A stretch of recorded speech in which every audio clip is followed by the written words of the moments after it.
Transparent గా ఉంటాను అంటే ఏంటో అనుకున్నా. మరీ ఇంత ఓపెన్ గా ఉంటే కష్టమండి.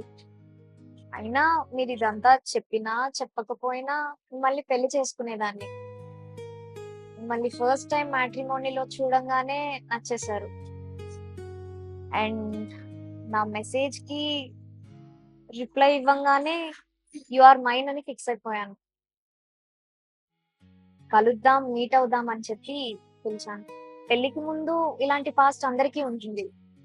కానీ రేపు అనే రోజు మీరు ఎలా చూసుకుంటున్నారు అనేదే పాయింట్. మీరు ప్రేమించిన అమ్మాయి గురించే ఇంత బాగా చెప్తుంటే, రేపు నన్ను పెళ్లి చేసుకున్నాక ఎంత బాగా చూసుకుంటారో అర్థం చేసుకోగలను.